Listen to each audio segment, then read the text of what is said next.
నగరిలో రోజాకు అసమ్మతి సెగ తారాస్థాయికి చేరిందా? మంత్రి రోజాకు ఎసరు పెడుతున్న పెద్ద తలకాయలెవరు? జగన్ ఆమెకు మళ్లీ టికెట్ ఇస్తారా? ఒకవేళ ఇచ్చినా అక్కడ గెలిచే సీన్ ఉందా? రోజాపై కసుబుసులాడుతున్న సొంత పార్టీ నేతలెవరు? Watch this story. వైసీపీలో రోజాకు ఫైర్ బ్రాండ్ ఇమేజ్ ఉంది. సబ్జెక్ట్ ఏదైనా సరే మీడియా ముందు విపక్షాలను దుమ్ము దులిపే వాక్చాతుర్యం ఈమెకు పెద్ద ప్లస్ పాయింట్ గా చెబుతుంటారు సొంత పార్టీ నేతలు. చంద్రబాబు, లోకేష్, పవన్లపై మాటల తూటాలతో తనదైన శైలిలో విరుచుకుపడే నైజమే రోజాకు మంత్రి పదవి వరించేలా చేసిందంటారు విశ్లేషకులు. నిజానికి జగన్ కు రోజాలో నచ్చిన అంశం కూడా అదేనట. వైసీపీలో మాటకారితనం ఉన్న మహిళా నేతలు పెద్దగా లేరు. అందుకే మంత్రివర్గ పునర్వ్యవస్థీకరణలో భాగంగా రోజాకు పదవి ఇవ్వకూడదనే ప్రెజర్ జగన్ మీద చాలా ఉన్నా సరే ఆమెకు మంత్రి పదవి కట్టబెట్టారు వైసీపీ బాస్. అయితే రోజాకు సొంత పార్టీలోనే అసమ్మతి సెగ చాలా కాలంగా తగులుతోంది. ఉప ముఖ్యమంత్రి నారాయణస్వామితో పాటు మరో మంత్రి పెద్దిరెడ్డితో కూడా రోజాకు సఖ్యత లేదన్న టాక్ నగరిలో గట్టిగానే వినిపిస్తోంది. అందుకే జగన్ ఈసారి రోజాకు నగరి టికెట్ ఇవ్వండంటూ కొంతకాలంగా సొంత పార్టీలోనే ఓ వర్గం ప్రచారం చేస్తోంది. వరుసగా 2 పర్యాయాలు రోజాను గెలిపించేందుకు కృషి చేసిన నియోజకవర్గ స్థాయి నేతలంతా ఈసారి ఆమెపై తిరుగుబాటు జెండా ఎగరవేస్తున్నారు. నగరిలో కేజే శాంతితో ఉన్న ఆధిపత్య పోరు ఉండనే ఉంది.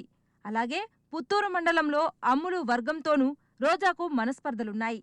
ఇక నిండ్ర మండలం వైసీపీ నేత చక్రపాణి రెడ్డికి ఈ మధ్య రోజా వరసే నచ్చడం లేదని సమాచారం. విజయపురంలో వైసీపీ ముఖ్యనేత రాజు, వడమాలపేటలో సొంత పార్టీ కీలక నేతగా ఉన్న మురళీరెడ్డితోనూ రోజాకు రకరకాల ఇష్యూస్ ఉన్నాయని తెలుస్తోంది.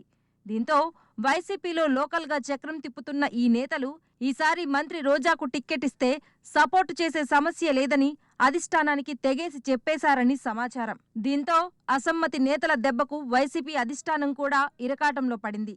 అయితే ఇలాంటివన్నీ టీ కప్పులో తుఫానేనంటూ కొందరు కొట్టిపారేస్తున్నారు. మంత్రిపై జగన్ కు పూర్తి నమ్మకం ఉందనేది రోజా వర్గం వాదన. నగరిలో రోజా భూ కబ్జాలు, సెటిల్మెంట్లు ఎక్కువయ్యాయని, రోజా ట్యాక్స్ చెల్లిస్తే కాని సొంత పార్టీ నేతలకు కూడా పనులు జరగటం లేదని టీడీపీ పెద్ద ఎత్తున ప్రచారం చేస్తోంది.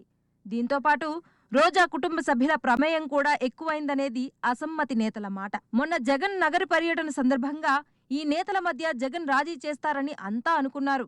అయితే జగన్ వల్ల కూడా సర్దుబాటు కాలేదంటూ ఇరు వర్గాలలోని కేడర్ తలలు పట్టుకుంటున్నారు. ఎన్నికల వేళ జగన్ ఎక్కడ పర్యటించినా అక్కడి సిట్టింగుల పనితీరు గురించి ప్రస్తావించి మరోసారి గెలిపించాలంటూ జనాన్ని కోరుతున్న నేపథ్యంలో నగరిలో మాత్రం రోజా పేరు కూడా ఎత్తకపోవడంతో ఈసారి టికెట్ కష్టమేననే ప్రచారం సైతం ఊపందుకుంది. ఈసారి నగరి టికెట్ తన వర్గంలో ఉన్న ఓ నేతకు ఇవ్వాల్సిందేనని పెద్దిరెడ్డి రామచంద్రారెడ్డి ఇప్పటికే జగన్ దగ్గర ఓ ప్రపోజల్ పెట్టినట్లు తెలుస్తోంది. అసమ్మతి నేతలు సైతం పెద్దిరెడ్డి సూచించిన వ్యక్తికే టిక్కెట్ ఇవ్వాలని, కాదని రోజాకిస్తే ఈసారి మద్దతు ఇవ్వబోమంటూ అధిష్టానంపై ఒత్తిడి తెస్తున్నట్లు సమాచారం. ఎం కూడా ఈసారి రోజాకు టిక్కెట్ ఇచ్చేందుకు మీనమేషాలు లెక్కిస్తున్నారని, వచ్చే ఎన్నికలకు రోజాను పక్కన పెట్టి ఎలాగోలా ఎమ్మెల్సీ కోటాలో ఆమెకు ఏదో రకంగా సర్దుబాటు చేయాలని జగన్ యోచిస్తున్నట్లు సమాచారం. రోజాకు మొండి చెయ్యి తప్పదనే ప్రచారం జరుగుతున్న నేపథ్యంలో మరి ఫైర్ బ్రాండ్ ఎలాంటి డెసిషన్ తీసుకుంటుందో వేచి చూడాలి.